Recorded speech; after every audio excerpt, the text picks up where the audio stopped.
This is the Passive 25K podcast, a podcast built around the vision of creating wealth through passive income for ourselves and others. The idea of creating income while you sleep seems like a dream come true, but for most professionals, turning this into a reality is a different story. On this show, you will hear real people breaking passive income streams down to the basics, giving you the next steps to start your own passive income journey. If you're new to the show, my name is Kyle Reedstrom from Fargo, North Dakota, where I get to work with my team of agents and investors each day to complete our goal of $25,000 a month in passive income. Now, let's get right into our next conversation. This is the Passive 25K podcast with Kyle Reedstrom. I am excited about episode 11, which is investing in self-storage with our guest and my friend, Andrew Abernathey. Andrew, good to have you on, buddy. Thank you so much. It's my pleasure. Yeah, dude, we've been talking about this, looking forward to this. You and I have had a relationship for a number of years now, and so excited to have you on the podcast for a topic matter that is a lot of people know about, but very people have actually dove into self-storage or storage units. But it's been popularized on TV and other things. So we're going to get into that a little bit.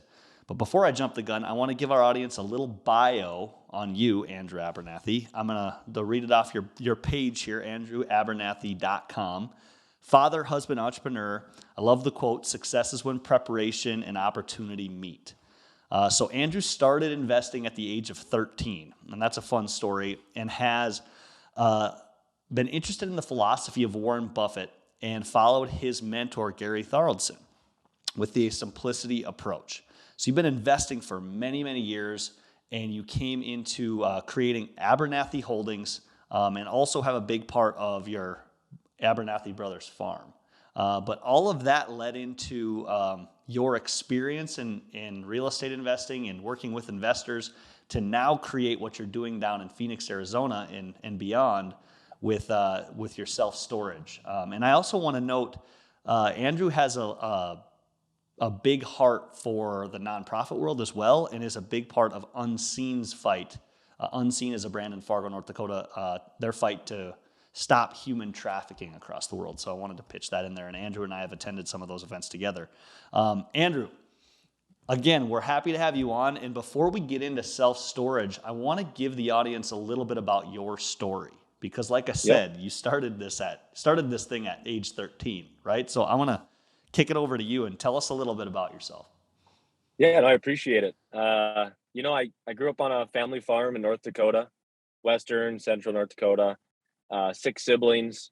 Started working on the farm at a pretty young age and helping with the marketing the grain at a pretty young age of like 10. I felt like it was me doing it, but my dad was looking over everything I did. But at the time, I felt like it was me. That's how I started making money, just $5 an hour, helping him, running grain cart, combine, any farm boy's story.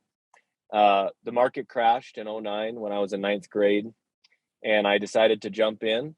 How I jumped in was, it was just all over the news. I am intrigued easy by things of the such, and started buying stocks, and, got Ford at 99 cents, Bank of America at $3, just a few lucky stuff.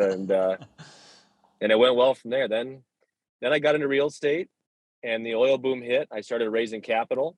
When I was 10th grade in high school, I raised about $1 million, and the oil boom hit, luckily. And that was kind of my launch, into the big fund world. And when we sold those before the oil boom crashed, again, fortunate timing, that's when I kind of just went all in, raised another 10 million around 2019 to 20, and really dove with both feet in. I love it, man. And you say it so lightly, but you went as a 10th grader, and you said you raised about $1 million, right? So you had some contacts. You're a farm boy. People knew the Abernathey boys, right? But just speak to that a little bit. I mean, what was the fire in you that made you want to do this when other 10th graders are, hitting softballs in the backyard? That's a good question. Well, I think, for me, I just have an obsessive personality, and I try to harness it to the good. I just got obsessed about business at a young age, and I set a goal, just like Warren Buffett, you read stuff about him when he was 10 years old. He said, I want to be rich someday, not about the money, but just about what I can do with the things I can change in this world. And that's Mm. my vehicle. My mom is a teacher. My dad's a farmer. I got a sister that's got her doctorate. One of my sisters works at the church. Why I'm saying that is each of them and all the rest of my siblings were taught to follow their passion and use their passionate vehicle to change the world. And whether that's teaching the minds or teaching people with Jesus or helping medicine or whatever it may be. Well, my vehicle I felt was finances. I felt like I had a knack for making money, and I knew that that could be my vehicle to change the world. And so at a young age, I noticed that, and I got obsessed about it, and that's what I focused on instead of sports and grades. Sadly, uh, making money was my focus. How to be bigger.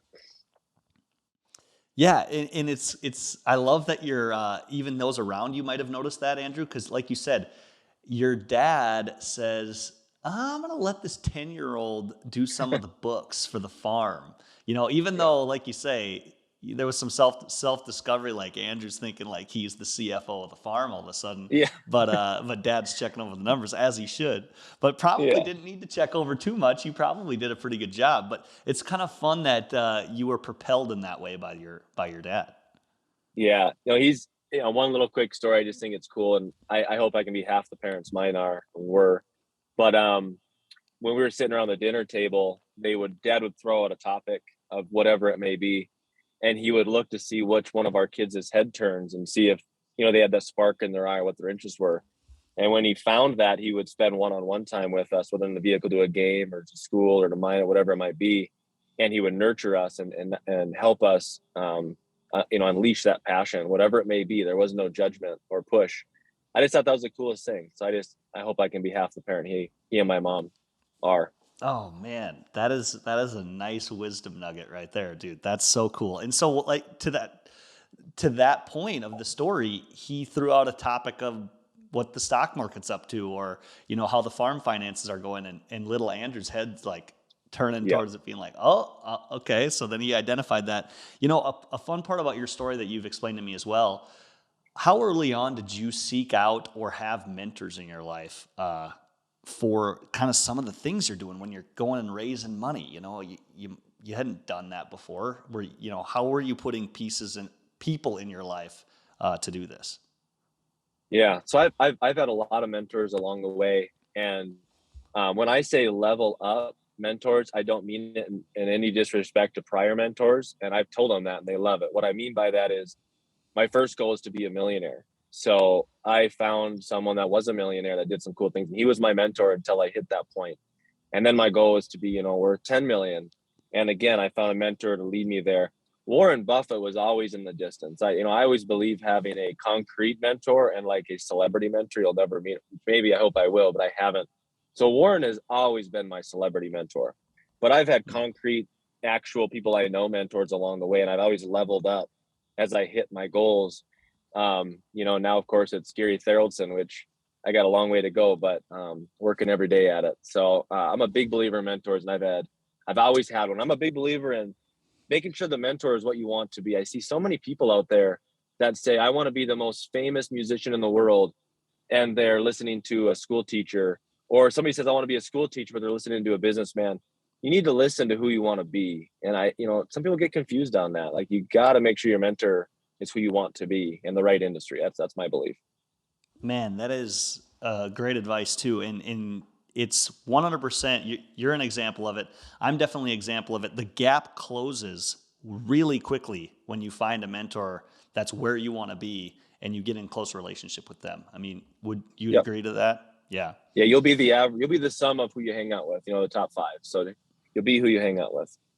Yeah, and I mean, I think a lot of people listening to this uh, podcast or other podcasts are here to engage with the mental capital that's out there in this space of investing and passive income.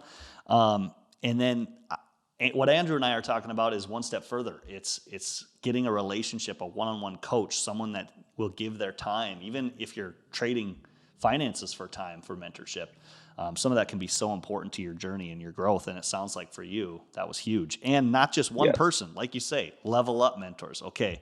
It's not a bad breakup. It's just, hey, we need to Yeah. continue to progress to your goals. That's huge. Okay, so then you progress through, you raise your first million, then you get into 1920, and now you're at an eight figure. You've raised 8 figures worth of funding. How are you running a business at 19? This is kind of where I want to cap some of this, because I know it led you into where you're at now. But you're running a 8-figure business with funds raised, and these guys are trusting you. How are you gaining this trust? How are you investing it well? Right? You don't just get the money and invest it poorly, right? You got to get that into the Yeah. deal done. Yeah. No, it's a good question. And I've had my failures. I had a heck of a streak. Gosh, from 2009 to 2017. I weirdly, luckily, whatever you might want to call it, I never had a loss. Everything was great. And I think the best experience of my life, you have all these guys that sit here and talk about all their winners and never talk about the loser. I think the most important thing for people to know is, we have losers. And the biggest one I had, the first and the biggest, was in 17. I got out of my knitting. I bought a helicopter company in the stock market. It was a really good deal. We put $1 million in. So it was a 10 or 8% of our portfolio at the time. I doubled it into 2 million in about 9 months. And then the company stock dropped back down again. It was kind of a Warren Buffett play. So I put all the 2 million back in, dropped more. I put another million in. So, we had about 15% of the portfolio at that time, roughly. And the thing went bankrupt. The management did do some unlawful stuff, and we sued them, and we did win, got pennies on the dollar back. But the point of the story is I lost focus and I got too wide. Money came in so fast, unexpectedly, really, right? I guess I didn't believe in myself on the fundraising side enough. It came in so fast that I just got too wide. I had to put this money to work, and I didn't really have a plan for it. And that was the biggest, scare. I shouldn't say mistakes. I learned so much, but that is when I really sat down with, Gary Theraldson, which was the big mentor of that time. And he said something to me that hurt, but I loved it. It was, Andrew, you're great. No, you're good at a lot of things, but you're great at nothing. And I loved it. So that's when I went and I said, okay, I've always done really good at real estate. It's in my blood. What can I do? What can I scale like Gary? Not just real estate, but what niche in real estate? And that's when I went through all the ideas. Anyways, I ended with self-storage. And since 17, I liquidated everything. And that's been my 100% focal point. And the company has astonishingly just blown up since that point. And it was the best and worst thing that ever happened to me that year. Yeah, man, that's a heck of a pivot. That's a heck of a turning point. That sounds like Yeah. that's a real life, like, hey, feeling like $1 million, moving forward from 2009 to 2017, can't look back in the rear view and say that you've done everything you've touched has gone to gold pretty much. And Yeah. then Luckily. you kind of have a trip up moment with a helicopter company. Sounds pretty cool. I'll say that much. Yeah. It Um, worked out for a bit. Yeah. But then you got that, we'll call it tough love. And it was Mhm. such a cool quote. You're good at a lot of things, but not great at one thing, So really Yep. a call to focus from your greatest mentor at the time.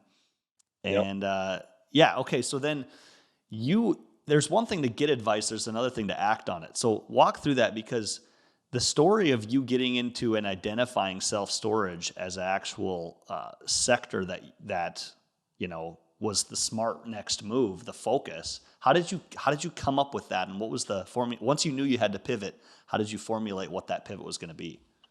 For sure. Well, I think the biggest thing is finding a business plan that fits you and your passions. Don't swim against the tide too much. Just find something that works. And the other thing, so I made a list of what I needed. Well, I needed something that I was good at and something I had a knack in, and it was real estate. That was the first things I did, and it was every time I did it, those were the biggest wins in the past. I knew it would be real estate. And then the next thing was I needed something scalable. Talking to all these billionaires, they say, and asking these billionaires to invest and them telling me no for those first years. The biggest reason was, Andrew, you have nothing scalable. So scalable was on my list. It needs to be scalable. When I say scalable, I mean like multi-billions. The other thing was it needed to be, I wanted to develop something. I wanted to make my own problems, as Gary would say. I didn't want to buy somebody else's problem. And so I wanted to develop, and I wanted it to be printable. printable and scalability are kind of go hand in hand. And the reason I wanted to develop is there's so many efficiencies. I'm a big believer in vertical integration, kind of like John D. Rockefeller and Henry Ford and all these guys, doing research in the past. So I knew I wanted to have my own construction company, my materials, equipment company. I wanted all these things. So development was where it's at. And then I realized that, hey, I like people, don't get me wrong. Like, I love this, but gosh, it's hard to get employees. And I knew that time it was hard. And I kept reading it was going to be harder and harder to get people in this world. And I don't think it's going to get easier. So I said, I want something that doesn't take much staff. Like, for example, hotels, Gary's got 3,000 employees. He's got 30 people per hotel. So per $25 million in assets, he has 30 people. So I'll call it almost 800 grand to $1 million asset per person. And I'm just like, God, that's a lot, right? That's a lot of people. So I started doing research on that. And then I also knew the baby boomers, and I was doing research on Amazon and drop shipping and what's coming. I said, well, drop shipping is growing at a very amazing clip, and it's continuing to grow. And I'm a believer in it. I think that is the future. And it's already here. It's not even the future, but it'll grow. So that led me into assisted living and self-storage. It was down to those two things. And so I brought it to Gary and a couple mentors. And I said, here's this assisted living. And I said, but here's storage. And here was my pitch on storage. I said, self-storage has been around a long time. But I said, self-storage 10, 15 years ago started to become beautiful. Class A, 3-story, looks more like a hotel in major cities on 2 acres. But here's the most unique thing. Gary started hotels in the 80s, and he didn't build Tharaldson hotels. He built started out with Super 8s, but then he eventually got into the Marriotts and all the big brands, right? It's always about the brand. Well, storage in 2017, that was the first year in history that Extra Space Storage allowed people to use their brand and still own the building. They would brand it, manage it, and do all of it so you could use the brand. And that's what happened in the 80s. And Gary embraced it. Before the 80s, it was Jeff's Hotels, Bob's Hotel. Gary came in, embraced the brands, consolidated a fragmented industry, and became a billionaire. And Gary and I both, and many people believe that is storage today. I think storage is, it is. It's 85 to 90% mom and pop owned still today. And I came in, I was one of the first 200 or 100 to sign up to use the big brands, own the building, develop it, build it, make all the money, and then just own it. And I don't have any employees. I guess we have 50 employees in our vertical companies, but we don't have any management. And it takes 1.5 to 2 employees per 20 million in asset. So now I'm talking 10 million per employee instead of 800,000. Wow. So I'll stop there. You may have some questions, but that's the gist. No, man, that's exactly the story. We've talked about that before, and I think it's so interesting that I want to speak to the filter aspect, the criteria, because there's a lot of people we've talked to, investors, they start shooting the shotgun around and saying, well, let's do everything and squirrel here and shiny object there. And that just hadn't served you. Well, it had served you for a while, but it caused the trip up. And then you're saying, I'm going to get focused. I got great advice. I'm going to make my list. Scalability, develop something. Vertical integration, real quick tidbit on vertical integration. Can you dive into what that meant to you? Because some people might not have heard that terminology before. Yeah, for sure. So like Henry Ford, for example, he built vehicles and he wanted to figure out how to make the products he puts in it. So like he started a tire factory across seas so he could have his own tires. Or look at Andrew Carnegie for steel. He started his own ore mine. He bought that so that he could supply his own ore to his steel companies. Basically, you buy up the line of products you need instead of buying them from other people. So for us, I thought to myself, well, easy thing is a construction company. So we started that. So instead of paying someone else $500,000 general contracting fee per site, we pay ourselves. And then we started a garage door company. I mean, we're buying 10,000 garage doors next year alone for our facilities. So I said, let's buy that. So we'll make another $1.1 million in profits next year just on garage doors. I wanted to have our own equipment dealership. Everything's got equipment on it. So we bought into the dealership in Great Falls, Montana, supply all of our own equipment. And then I've got a lot more ideas like solar and anything we can do. I mean, my goal is these buildings cost 12 to 15 million to build. My goal is to build them for 20% less. So before we even open the doors, we make a few million per building. Well, if we're doing 10, 12 a year, we're making $25 million a year before the doors open. How do you compete with that? Yeah, that's good, man. And that's what your vision was when you went out and were trying to find this. So that was a major component, and it's when you lay it out like that, Andrew, it makes complete sense. I encourage viewers and our audience right now to think of what are ways you can get your arms around some of the different aspects of what you're doing, whether you're running a small business or whether you're getting into the real estate investing game. Us, for Yep. example, we had the same experience, Andrew, when we're running our rental property company. We're dealing with a lot of renters. We're dealing with a lot of management. What was the next move for us? It was property management. It was, Yep. it's insurance, the insurance game. We're Yes. insuring many buildings. There's some amazing thoughts to that go under that name of vertical integration and the scalability. Like the opportunities are endless. You're just continuing to add to the fire there. So, And when and you and and not when to you mention raising money is easy when you explain it that way. Oh yeah, people love it. And and what I always tell people is because it can be overwhelming a little bit at the start.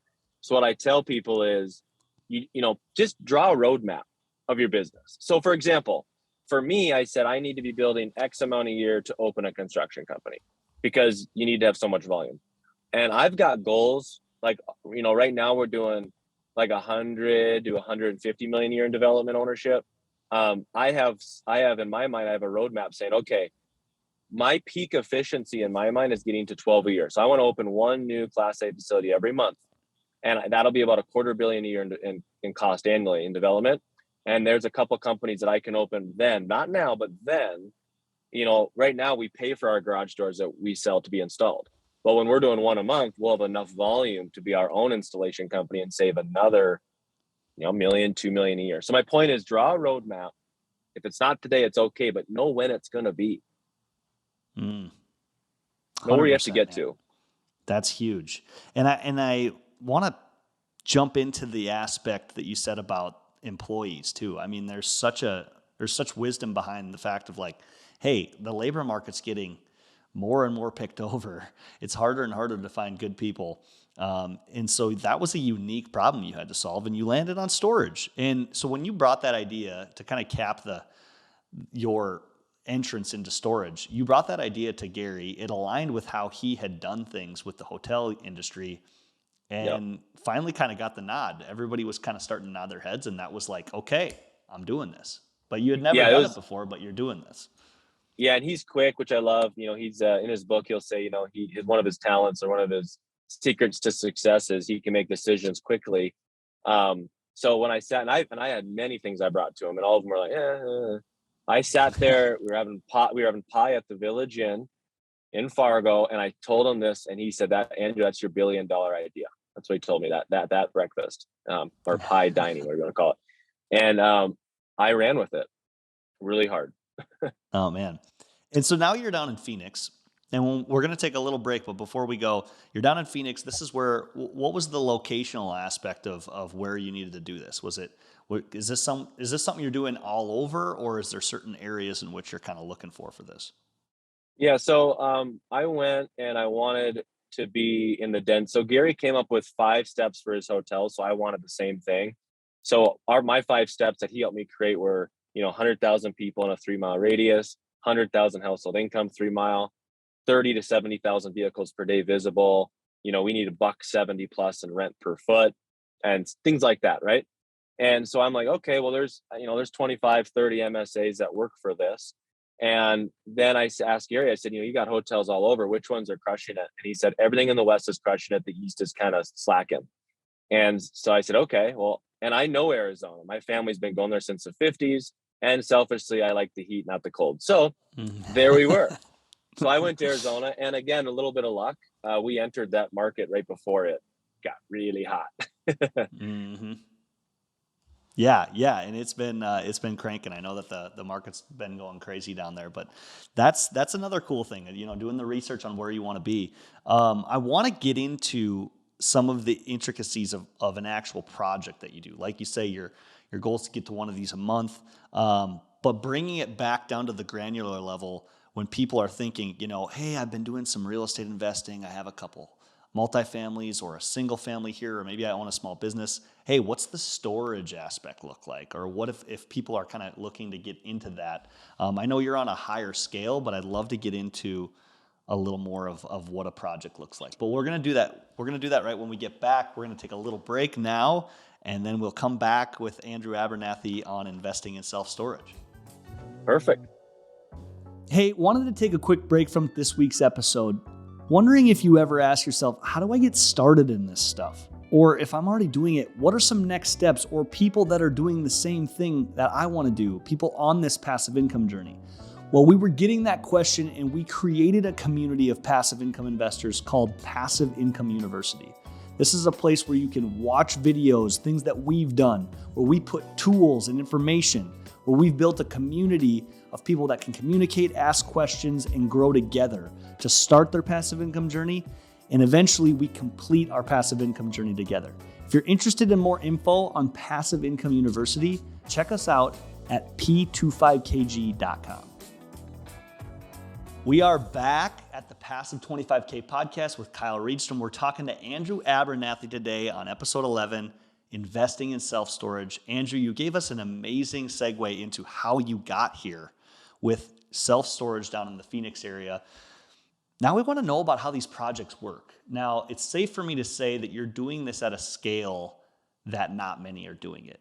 But there still exists a lot of interest around this topic. And to be honest, I've seen the market. There's always a little self-storage facility popping up here and there on the commercial MLS.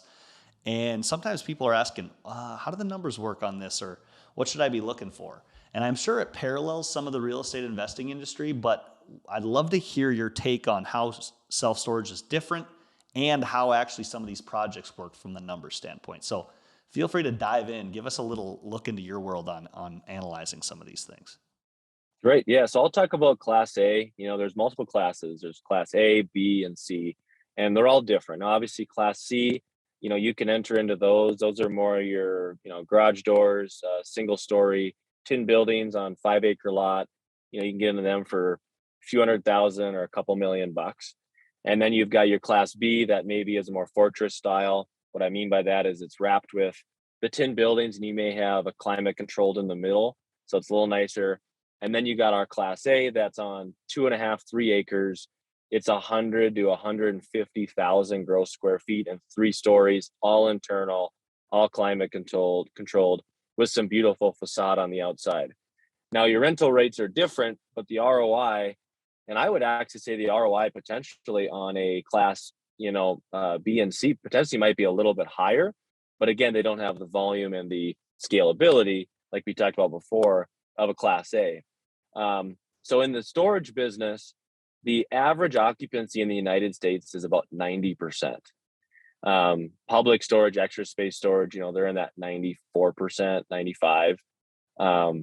But it takes only about 60% roughly to break even on these projects. So there's a huge cushion or margin of safety, as Warren Buffett would like to say, which I like. Another thing that I really like is there is one toilet in each building on Class A. And these Class C probably don't have any toilets, but you don't have any running water, for goodness sakes. I mean, that's amazing. I love that. Staffing is a lot. So that I love that. Staffing's a lot easier. Nobody lives in them, right? You don't put power in them or electricity. These are just, you gotta on a facility like ours that has 1,000 units in one building, we'll have 8 visitors a day. That's it. Now, obviously you have more when it's filling up. And the other thing I love is we've owned apartments and we've sold them all. But what the issue was, if someone doesn't pay, in some states, the tenants have more rights than the landlords, and it takes months and months and months in court hearings to get them out. But you can do a lot of damage in a week or a month or 2 months or 6 months, especially when COVID hit and they didn't let you kick anybody out. Cool thing in storage is if they don't pay in 5 days, you can do an overlock. So literally, if they don't pay in 5 days, you can put a lock on their lock. So they can't even get into it. And after 20 days, you can just sell their stuff. So you don't, and you just sell it, you sweep out the unit and you re-rent it. So, I'm a farm boy. I love simplicity. And this is the epitome of simplicity on a more scalable, profitable level. Man, that is, I didn't know that it was the 60% mark was where these things really start kind of churning. Yeah, I mean, 60%, so cheap. Yeah, yeah, that's awesome. And so many of the I can't tell you how many times we've looked at our monthly expenses for some of the rental properties and investments we have, and the plumbing bill is the one that sticks out to us. So no running water. You were singing like music to my ears there, man. It's the That's an best. amazing aspect. But again, going to simplicity. That's what's going to create that scalability point. Check that box that you had there.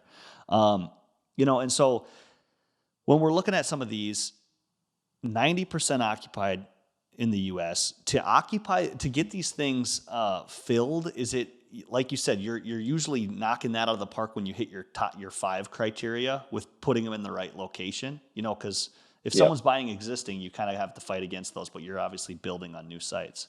But Yeah, and the statistics there I'd love to share. So industry standard is 3 years to get to stability. Unlike a oh, okay. hotel is yeah, unlike a hotel is 1-2 months. But the advantage of storage is once they're filled, they rarely go the opposite way. After 5 months, the algorithm for public storage jacks the rent like 20% because statistics show that after 5 months they're going to be there for like years. Mm, So in hotels it's the opposite. In 1 month it can just shut off because it's new people every night. So that's the advantage disadvantage. But going back to your point, our locations have been so prime that we're usually hitting those marks in half the time. And that goes back to Gary's saying is never ever cheap out on the lot. I know it's cliche, but location, location, location. absolutely, man. Absolutely. So what's the return look like on this when you break it down? Because you said like the 60% break even, but you're saying your return on the actual storage itself is going to take a little bit to ramp up. Is that what you're kind of saying, Andrew? That like that Yep. 3 year period? So if you take the build cost and the negative cash flow over the ramp up period, and let's just say you're paying retail, let's just say you have no efficiencies like we do. Mm-hmm. We shoot for about a 7 to 7.5 cap of our in money on negative cash flow and build costs and everything all in. We're at about a 7.5 cap at stabilization. And we think cap rates will rise some. We think they'll rise less in these markets we're in because they're so prime. But let's just say, a year ago or 6 months ago, the cap rates were 4.5, 4.25, just stupid low. So we'd build these things retail for 12 to 13, and they're worth about 20 to 22 and done. Now, let's just say Mm-hmm. the market softens a bit. Okay, maybe they're worth 18, 19. But remember, we're actually only building them for 11 to 12 or 10 to 12. So we make an extra million or two. Yeah. Yeah. And then you're saying if you didn't have some of the efficiencies around the storage units, yeah, you'd still be sitting there with well, that's where your build margin versus where you're stabilizing at that 7 and 7.5 cap is where you're Yeah. saying, hey, still You're still kind about of a double your market. cash. Yes, gotcha. Cash on cash. Because you put down, we put down about 5 million to 6 million per site. Okay. So let's just say it goes from retail 12 to retail 18. Yeah, so you're about 100% return cash on cash. In a matter of industry standard 4 to 5 years. But for us, we get it done in about 3 years total, and we also get to goose an extra couple mil out of them. Mm-hmm. So we get an extra 40%, and we Gotcha. do it in half the time. Gal, yeah, it's fun. It's fun to hear, and I think there's some mindsets. The glass is breaking on some mindsets with this topic because it's such a big thought. That Yeah, think at the bigger. scale, yeah, thinking bigger. Whereas everybody's thinking, well, there's 50 units down the road. Well, I mean, this is in a whole new ballpark, but it's such a great exercise. I know you're not in the day-to-day management of some of these, but you see it and you're in the industry. What are some of the other uniqueness pieces that storage has over maybe other investments people have in their portfolio right now? I do like I like the future of it when it comes to so like Amazon's a virtual mall, okay, right? And Amazon, when I talk to a lot of real estate guys, I mean apartments not so much because I think apartments have other than all the maintenance and all that, they have a lot going for them too because homes are getting more expensive, affordability is an issue. So that's apartments. So I think there's a good play there, but totally different. But a lot of people in office or commercial or retail, I always hear a lot of them saying, gosh, we're just trying to find something Amazon proof. I hear that a lot. like these big guys in that market. And what I love about storage is, storage, I always say this, it's like a virtual mall. And I know that sounds weird, but what I mean by that is Amazon is the new mall. Amazon is basically a platform that people, just like back in the day, you'd rent space in a mall to sell your stuff. Mall is the Amazon, and these stores sell their stuff on Amazon. Sunglasses, purse, it's like if you buy, let's say you buy some sunglasses on Amazon, you say, I want to pick it up and not wait. They're going to bring you to a storage unit to pick it up. So when you go up and down our halls, the doors are open and there's people in there packaging what the drop shipping. So 25% of our clients are, drop shippers and Amazon. And I think it's growing. We have a lot cheaper of an option than a big warehouse, and their AWS platform is very expensive to do the fulfillment for you. And we are right in the metro areas where they can get things shipped easily and quickly. So I'm really excited. Not only are we Amazon proof, we're actually almost kind of like partners with them. Wow. So yeah, you're talking about a change from the industry from like business to consumer to start Yep. being like half your tenants, majority of your tenants could be small businesses, entrepreneurs. Yep. Think about it. Well, one, there's awkward point in business. One, you started out and you're doing it out of your closet. That's cool. Well, then you get a little bigger. You can't afford or don't want to go spend thousands a month on a huge facility for warehousing. Yeah. So this is like, okay, $2 a foot, and you're in the main dense area. So you can get 10 or get 100 or 200 square feet for a couple $400 a month. Heck yeah. That's cool. That's a whole new thought. What about some of the negatives? Okay, so there's a lot of positive. That's why you're doing it. What are some of the things that you'd say like, hey, watch out for in this industry? Things like that. Yeah, for sure. So, when you build these things, I always think of like repurposing. If for some reason the next generation doesn't, doesn't acquire the things like the last generation did, right? Like the last generation was pretty material. This generation is more experience. The reason I think I'm okay, but again, that's a risk. The reason I think I'm okay is homes are getting more expensive. So people are spending the same amount. They're just getting less square feet. So and that's why our units are smaller, 10 by 10s, 10 by 20s, maybe where their decorations or their albums or, they can't afford the same square feet they used to with inflation. That's why apartments are so popular too, but that's a risk. And also like repurposing them, we don't have any parking. We have like 6 to 7 spots per 100,000 square feet. So if you were to repurpose this thing into something else, you're going to need parking, or it's offices or whatever it may be. So you'd have to almost make one of the floors a parking garage. So you're really losing a third of your square feet, assumption if you had to go convert it. So that's a risk. And then competition, I shouldn't say it's a Wild West, but that's why we're with the main brands. I think we have a big leading edge over the other people, but there's still the worst thing in any business is stupid competition, right? So like if somebody comes in and the market doesn't need any more self-storage, but they go and build next to you, that's just stupid competition, right? Like it doesn't need it, but they're going to do it because they don't care what they make. That's a risk in any business, but we try to find landlocked areas to get away from that. So yeah, there's risks around corners, but at the end of the day, the weird thing is that it is pretty hard, to find it. I think the biggest thing is, are people going to keep storing as much as we're talking? But I'm a believer in main cities, they will, because you just don't have, and that's why I'm in dense areas, because I think there might be an issue in rural areas or smaller cities, but in these dense areas, people can't afford to have bigger homes than what they just need to live in, let alone storing stuff.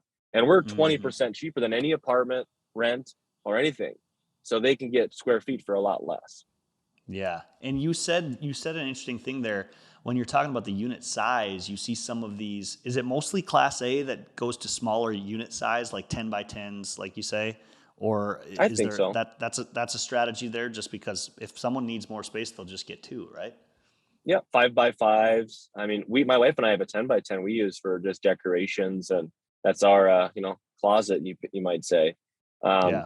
So, and again, the nice thing about volume is, I thought to myself, I can go build a few of these on my own, but that's why I said, you know what, I want to go raise a couple $100 million, because I want to build 12 a year, because if I put one in the wrong location or 2, it doesn't matter. It's a volume game. So Yeah. I own 30% of a huge pie compared to 100% of a smaller pie. But again, I Yeah. think the volume is good in vertical integration and for risk, spread. Yeah, and I know some people that are listening here are kicking me and saying, Kyle, get back to some of the fundraising, get back to some of the fundraising, because Andrew, that's something that you are very, very good at. You've had very good success with. And honestly, I'm sitting here with some of my notes saying, it's not hard to sell this stuff because it's Yeah. kind of built in how it is. You know, you've kind of checked all the boxes, but I don't want to steal the answer here. How is it, when someone is thinking about this and they're saying, I really like what he's saying. I want to do a bigger facility. I want to do more volume. I want to do something more scalable. And I have some contacts in my phone that I'm kind of the primary investor person for them, or they would bend their ear for something that I could throw at them.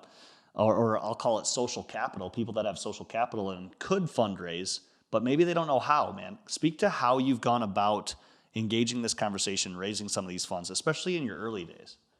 Yeah. So I went in on that first round, it was about $1 million, and I had $80,000 that I made already from that stock market play. I put 4,000 and turned it to 80,000 again. Just good timing. But I went to my first investors and said, "Hey, I'll throw in $80,000. You throw in your money, and if I lose 80, so the first 80 grand lost is mine. So there's a little cushion. I'm like, I'll be the first out if it's out. And second thing was, I'm not going to charge you anything. It's free. I got to build a track record. So I worked for free, and I risked my 80 grand first. And then the next offering came, and I said, what don't I like about funds? Now, I'm not dissing any funds, but I said, what don't I like? And the answer was, I don't like how managers put in very little money and take 20 or 30% of the profits. I did not say I shouldn't like it, but I know that that's a big pushback from a lot of investors. And then the other thing was, I see a lot of construction companies. They own the managers own the construction company. They own all these verticals, but they hoard it. So if you come and invest, it's a syndication. They invest in the product, and then the product gets charged retail from the general partners from all their vertical companies. So they double, triple their money before the thing even opens. And so I said, okay. So what I did was I don't do any profit sharing. I threw in 12 million of my own dollars to own what I own. And I charge a very low management fee, which covers the salaries of all of our management annually. And I also let the holding company that people invest in, I let all of our vertical companies be owned by that 100%. So every investor gets the efficiency of every vertical. There is no Andrew gets paid other than this, I get a salary out of the management fee. But how I make money is my shares that I bought that are the same as everybody else's. So how did I raise money? You make money the same way all of your investors make money. Yep. And I don't get paid anything outside of it when it comes to having my own this, my own that, and charging this fund and charging people retail. And then the other thing was you need to have a product that'll sell, right? So like, as you can tell, I thought this through. And when I go to an investor, it's like at the dinner table back at the start when I was with my family, and my dad was looking for that passion. And it's like that sparkle in your eye, that crack in your voice, the change in your reflection, whatever that might be. That's what this is. When you go to an investor and you hear my voice and you see my eyes and you see my energy, and how don't you invest? You don't invest in products, you invest in people. That's probably the most important thing people need to hear today, that I need to hear today. People are going to invest in you first, then what you're selling. Couldn't be more true. And it's not just thrown together. It's very tactical, but it's simple. And I Keep love this. the KISS, keep it simple, stupid. My dad always told me that, the KISS philosophy. Yeah, seriously, man. If you can't scratch it out on a napkin, it's too complicated. And after you have all the details figured out, I really appreciate the perspective on raising funds with not making it overcomplicated with all these fees and all this return on the back end. That is definitely one of the bigger things that I think investors don't know when they're investing in certain funds, and that turns investors off that do figure it out. And you do have a lot of the verticals that you own and that you're profiting from, but why not pool that in and let everybody profit from them? Let's all give high fives from the construction company making money and the garage door company making money. And I think it's such a cool pitch for people, not just to pitch one investment, but to think of the concept of vertical integration and say you have your arms around a couple things. I think it just exponentially makes the pitch that much more attractive. Yep. Even if you don't have them yet, the possibility of those vertical integrations is part of the fund. Yeah, and your roadmap. You always have that roadmap to show people. Yes, that's huge, man. So, we're kind of getting back to how we started this thing. We have a lot of people listening that are kind of sitting on the fence, right? This is a podcast. Someone's driving right now. They're listening to what Andrew's done. They're like, whoa, this is awesome. And they're listening to the different podcasts that we've had on. But I always talk about the scale of education versus action. And so many times that scale sits lopsided. And so speak to me about action, because I view you as an action taker, Andrew. You make quick decisions. You talked about your mentor doing that. Why you talked about why you invest, but why should people kick themselves off the fence, if that's the simplest way I can say it, on doing some of these things? Because it's done everything in your life to change your life. It's everything we're doing at Passive 25K Group. Speak to our audience in this moment. Yeah, so I've read something, and I might get the stat a little off, but it says something like, and I don't say average in a bad way, but the average population makes, a couple of decisions every few months, a couple of big decisions. And very, very wealthy, successful people, whether in money or not, they make 2 to 3 decisions a week on average. And if you compound that over a life, that's where the gap's created. I think a lot of people need to understand, if you want to be wealthy, there's things that you have to put into place today, not tomorrow. I mean, the last thing I ever say is, I'll do this tomorrow. Well, what's better about tomorrow than today? And I know that sounds cliche, but it's true. There was one guy that said, I'm a 10-year overnight success, or a 20-year overnight success. This doesn't happen overnight. I mean, you literally, a lot of people psych themselves out because they're like, oh, like, if I'm not where I need to be in a week, I'm going to give up. No, like, say it's going to take 20 years. It's going to take 10 years. It's going to take my life. Just set the record straight at the start, so you don't discourage yourself. So many people set themselves up for failure, and they feel like a failure after a week or two. So put your blinders up. Our generation has an issue when it comes to focusing. I mean, books are getting shorter, for goodness sakes, because people can't focus that long. And I'm a part of the generation. I get it. My point is put your blinders up, focus. Tell your best friends, the ones you put yourself around, right? You're the mean of the 5 you hang out with. Tell them, hey, here's my bumpers. Here's my yellow lines. If I cross them, check me. This is what I'm going to invest in. If I call you about investing in something outside of it, punch me in the face. Not physically, but you know what I mean, like emotionally. So set your bumpers, set your lines, set your friends, set your goals, set your expectations, and start today, not tomorrow. Man, that's good stuff.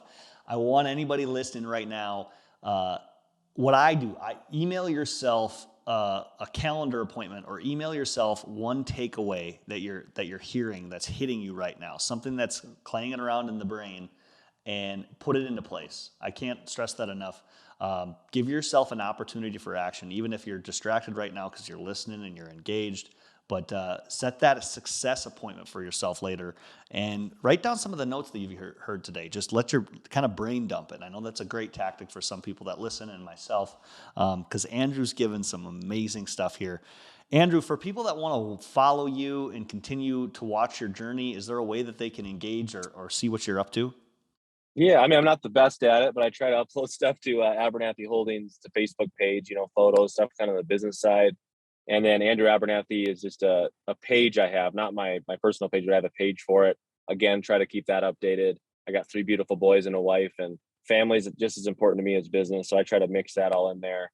And then obviously my personal website, andrewabernathy.com. And I'm always a call away. I'm a Fargo guy. I'm a Lansford guy. Just reach out. I'm pretty easygoing.